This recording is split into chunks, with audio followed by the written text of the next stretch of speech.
meetings that, of course, he would probably have anyway. These are people, many of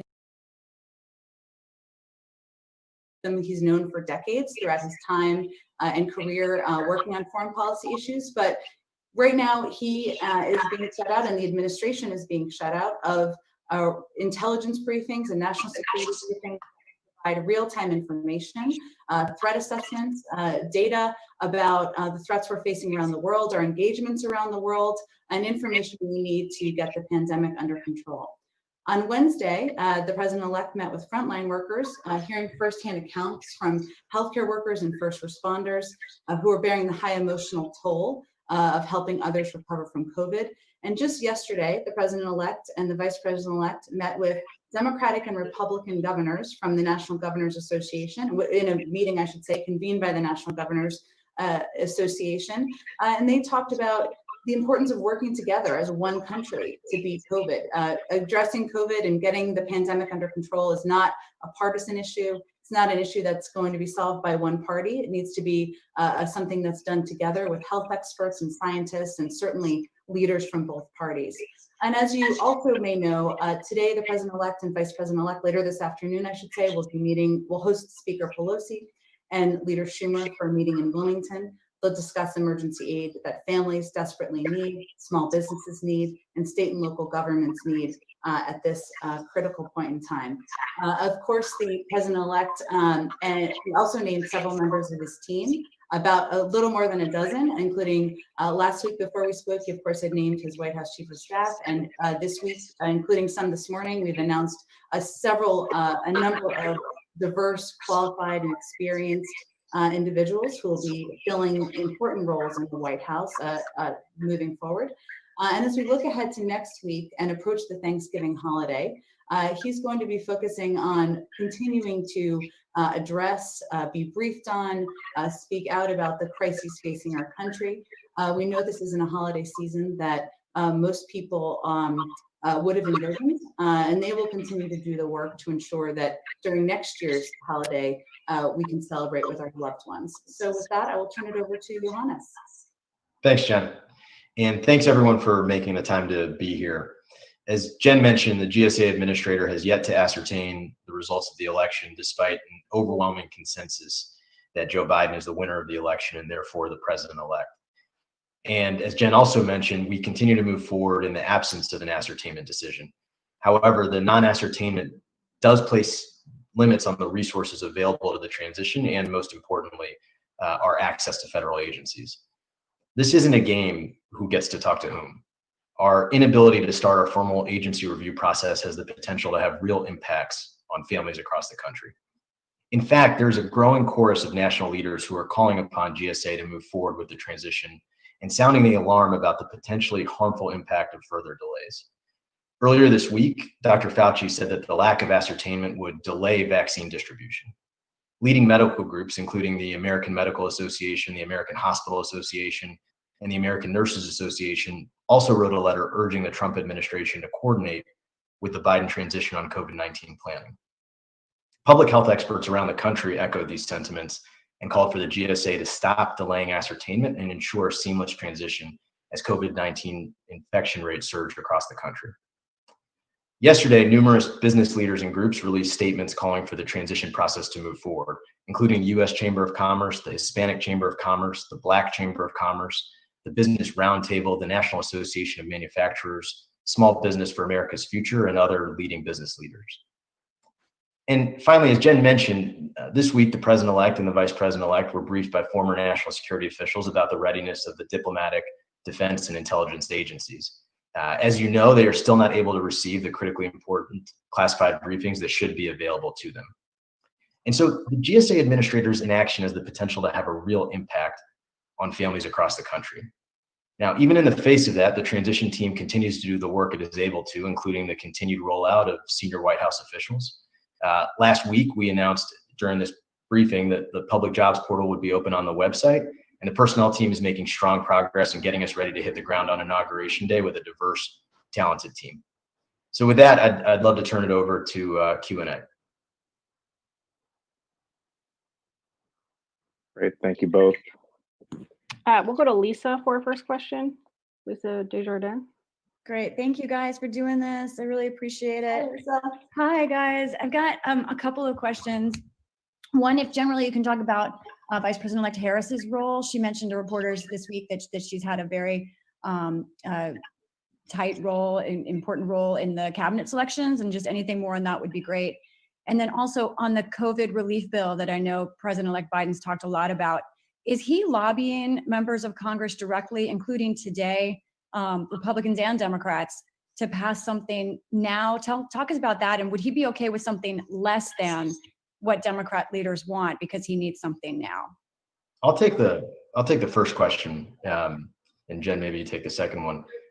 The answer to the first question is easy in so much as Vice President-elect Harris has been an integral part of all personnel discussions that happened during the transition and will continue to play that role. I will just add to your second question, Lisa. So as you know, President-elect Biden and Vice President-elect Harris will be meeting with Speaker Pelosi and Leader Schumer later this afternoon. They are going to be working in lockstep, and they're in lockstep agreement that there needs to be emergency assistance and aid during the lame duck session to help families, to help small businesses. There's no more room for delay, and we need to move forward as quickly as possible. He, of course, is speaking with officials or elected officials from both sides of the aisle, and will continue to do that. But it's an important meeting this afternoon because they're going to continue to work together on pushing that forward because they know how much that relief is needed, especially as we look toward the Thanksgiving holiday. Do you know if he's speaking to Republicans in Congress on this? The I don't president? have any more calls to read out for you, but he's been doing a range of calls. He has relationships, of course, that go back with people from both sides of the aisle. And if we have to read out later this afternoon, we're happy to share that with you. Well, thanks. Great. We'll go to our next question from Eamon Jabbers. Yeah, hey guys, thanks for doing this.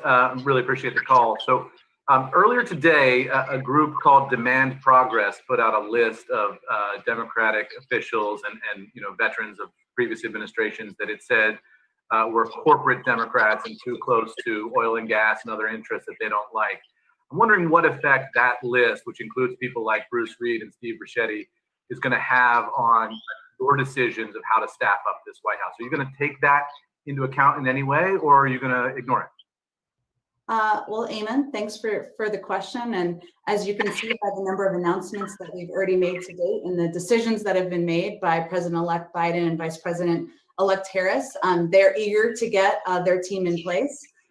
There remains a commitment, and we've certainly seen this as they've had discussions and made decisions already, and you'll see this as more names come out in the weeks to come, that they want the cabinet and also the White House team and the teams that will fill these important roles to look like America. And that means there will be people from diverse backgrounds, diverse experiences, and a diversity of political views, including from all sides of the Democratic Party. So we are certainly hearing from and listening to people and their thoughts and views, but he's made that commitment, and I would encourage people to wait until we've made even one announcement about a cabinet member, and certainly more than just a dozen White House names before they pass judgment. The last thing I would just say is that, President-elect Biden he campaigned as somebody who would be governing for all of the country. That means Democrats, that means independents, that means Republicans, that means people from all political ideologies. And his personnel decisions and his approach to how he's going to fill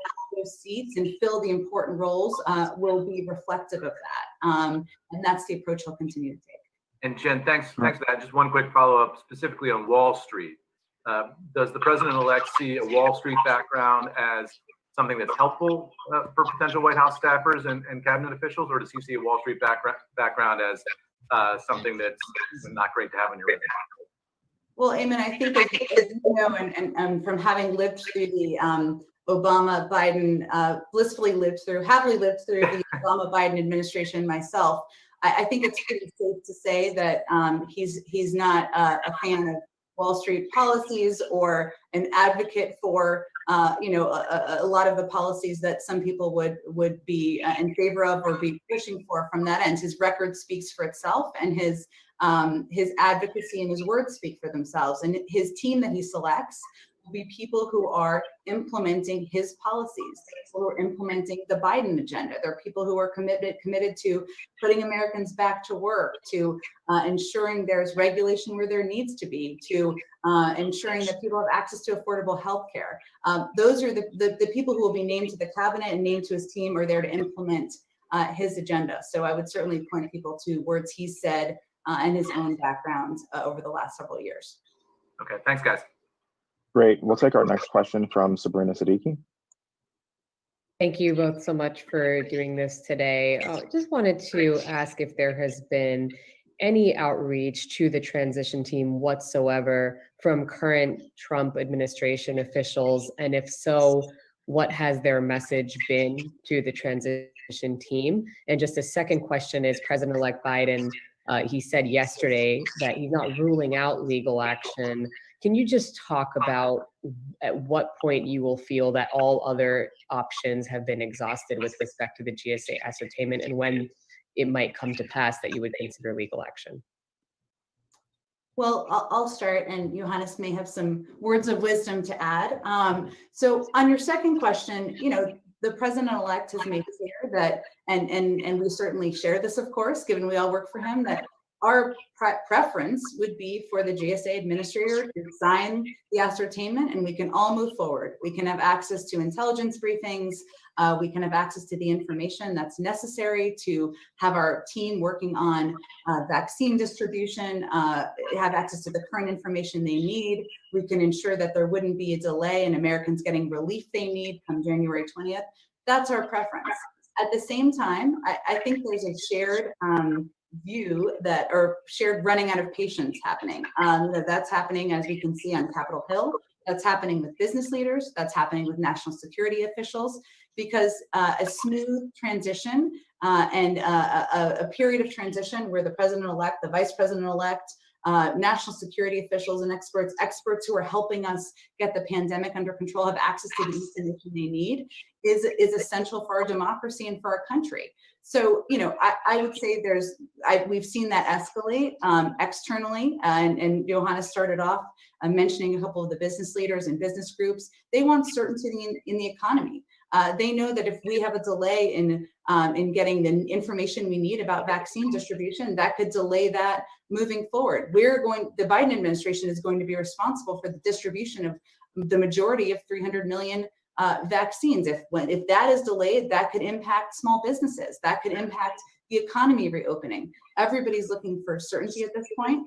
And the last thing I'll just say is, no presidential transition would take options off the table. And we certainly aren't, but we would love it if this afternoon, or even during this call, during this briefing, if we learned that the GSA administrator signed the ascertainment and we could all move forward with continuing to prepare to govern. Great. We'll take. Oh, sorry, y'all. The only thing I'd add there is we're consulting with a broad range of stakeholders outside of the government that have expertise in various lanes that will be critical to governing. But at the end of the day, exactly as Jen said, there's no replacing the real-time information that can only come from the post-ascertainment environment that we should be in right now, in terms of regularized contact and regular contact with folks inside of the agencies who have information that would be vital to everything from our national security to, as Jen said, vaccine distribution. Sorry, just to be clear, have you not had any outreach then from current Trump administration officials? So just, Sabrina, it's a great question, and I know there's been some confusion about this. Our teams can't speak with or engage with current administration officials because the ascertainment has been delayed. And we would certainly love to have that engagement and love to be discussing with civil servants and people who have been experts on a range of issues, from foreign policy to health policy, preparations to take over January 20th. But our team has been very careful, of course, about following those rules and guidelines, and we'll have to abide by that until ascertainment happens. Great. We'll take two more. We'll move on to Arlette Syme. Hi there. Yesterday, the president-elect talked a little bit about his cabinet selections, and I was wondering if you'd be able to provide kind of a target date for when you are planning to roll out that first cabinet nominee. And then also, I know you'll say that every cabinet position is important, but is there a certain priority that you guys have in mind for certain positions and getting those out first? Sure. Well, Arla, thank you for the question. So I've been doing this long enough to know not to get ahead of the president-elect. And certainly when he's ready to make his announcements about a cabinet, he'll do that. He indicated yesterday that that will be around Thanksgiving. That's aligned with the timing of the announcement of cabinet nominees back in 2008 when I was working on the Obama transition. And I expect you'll hear more from him on that soon. But since you gave us the opportunity, I just wanted to say one thing about the cabinet and the nominees.